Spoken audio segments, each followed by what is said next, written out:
Some hardened wrestling promoters, sports entertainment engineers, may not want to admit it, but championships still play a hugely important role in modern-day professional wrestling. That is even true in WWE, despite its best attempts to kill off its own secondary titles. Winning a title in WWE isn't something that every wrestler gets to do, and for many the first success is often one of the major landmarks of a performer's career. The emotion displayed by stars when that first title comes their way is very, very real. 2017 saw Jinder Mahal, Baron Corbin, Enzo Amore and others pick up the first championships in WWE, with varying success. The reign is what's remembered by the fans, but the hand being raised and the belt being awarded will be what lives longest in the minds of the wrestlers themselves. It must be an incredibly magical moment. Who will experience this in 2018? Many of the WWE roster has experienced championship success on the main roster and in NXT, but for others that magical first time is still in their future. Who will pop their championship cherry in 2018? Does the monster among men even need to win a championship? Braun Strowman feels like a performer who stands above the belts and titles of mere mortals, and he will be a main event talent for as long as Vince McMahon remains interested in him. Regardless of what his future holds, Strowman has given his all to his run. He is one of the most improved wrestlers on the planet in 2017.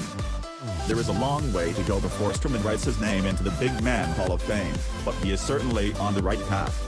You won't find many major modern superstars of his ilk who didn't win titles at some point, so one can only assume that Braun Strowman will win championship gold sooner rather than later.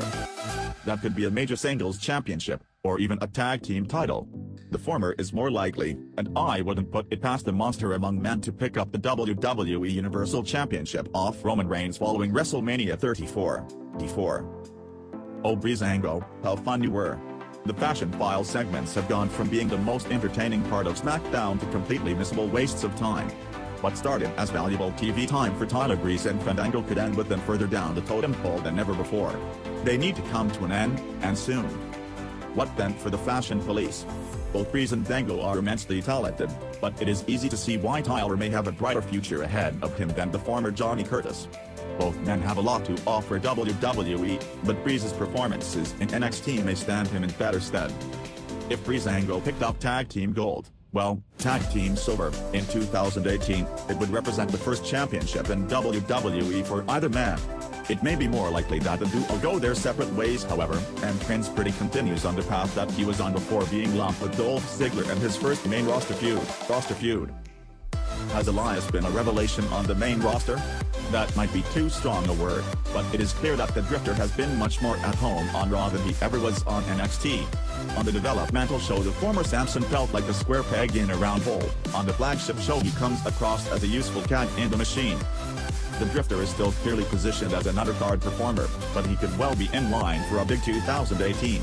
The fate of the WWE Intercontinental Championship remains to be seen, as it is unlikely that Roman Reigns will carry the title all the way until WrestleMania.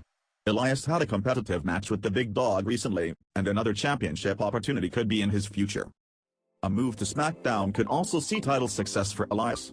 The Blue Show is known as the Land of Opportunity, and a switch to Tuesday nights saw unimagined success for Jinder Mahal. Could the Drifter make the same move and enjoy similar success? Don't rule it out. While using the word revelation to describe Elias on the main roster might be a stretch, it feels like an understatement when it comes to Aleister Black's run on NXT. The former Tommy End is still undefeated in WWE developmental, and it is clear that the company has big things in store for the most unique performer on the roster today. Black has the look, the character and the wrestling ability to be an absolute megastar. The assumption would be that he is set for a marquee role at NXT TakeOver, Dallas, and an NXT championship could well be in his future. If that doesn't come to pass, then the main roster and bigger success beckons. WWE's main roster has done a poor job of booking NXT stars on the whole, and Aleister Black could prove to be its toughest assignment yet. The man from Amsterdam has been protected more than most in developmental, and almost certainly won't be booked in such a strong manner on the main roster. Even so, championship gold is in his future.